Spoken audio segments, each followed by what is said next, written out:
ஐயனார் துணை சரியில்ல. அடுத்த வாரத்துக்கான எபிசோட்ல நம்ம வசந்த் இருந்துட்டு அவங்க ஃப்ரெண்டுங்கிட்ட போயிட்டு வானதி வந்து சந்தாவை வீட்டுக்கு கூட்டிகிட்டு வந்த விஷயத்த வந்து சொல்லிக்கிட்டு இருக்காங்க. அந்த பொண்ணு பீகார் தான்.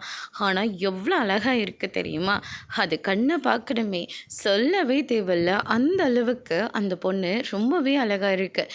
நானும் எப்படியாவது அந்த பொண்ணுக்கிட்ட பேசி கரெக்ட் பண்ணிடலான்னு பார்த்தா உடனே என் தங்கச்சிக்காரி வந்து ஏற்கனவே அவளுக்கு ஆள் இருக்குது, அவருக்கு மட்டும் இந்த விஷயம் தெரிஞ்சால் அவ்வளோதான் அப்படின்ற மாதிரி சொல்லி என்னை ஆஃப் பண்ணிட்டாடா அப்படின்ற மாதிரி சொல்லி ரொம்பவே வருத்தப்பட்டு பேசிக்கிட்டு இருக்காங்க. என்னடா மச்சான் சொல்கிற அப்படின்னா, இப்போவே உன் கூட வந்து அந்த பொண்ணை பார்க்கலாம் போல இருக்கே. டேய், அதை ஏற்கனவே நான் கரெக்ட் பண்ணலான்னு நினச்சேன். ஆனால் அதுக்குள்ளே என் தங்கச்சி வந்து வேற ஒரு ஆள் இருக்காங்கன்னு சொல்லிக்கிட்டு இருக்கா.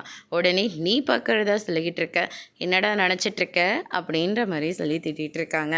அதுக்கு அடுத்ததாக வந்து பார்த்திங்கன்னா, நம்ம சந்தாவை தேடி அவங்க மாமா வந்து சென்னையை விட்டு போகவே இல்லை. எல்லா இடத்துலையும் எல்லா ஏரியாவிலையும் தேடிட்டுருக்காங்க. நமக்கு பயந்து தான் வேறு எங்கேயாவது அவங்க போய் மறைஞ்சு இருக்கணும். எப்படியாவது சந்தா இல்லாமல் நம்ம இந்த இடத்த விட்டு போகக்கூடாதுன்னு சொல்லிட்டு எல்லா இடத்துலையும் தேடிட்டுருக்காங்க. அது வசந்த் இருக்கிற இடத்துக்கு போயிட்டு இந்த பக்கமும் அந்த பக்கமும் பார்த்துக்கிட்டு இருக்காங்க.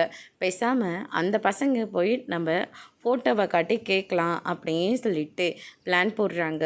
நேராக வசந்த் இருக்கிற இடத்துக்கு போகிறாங்க. சந்தாவோட ஃபோட்டோவை காட்டி இந்த பொண்ணை நீங்கள் பார்த்துருக்கீங்களா அப்படின்ற மாதிரி சொல்கிறாங்க. அதோடு முடிச்சிருக்காங்க.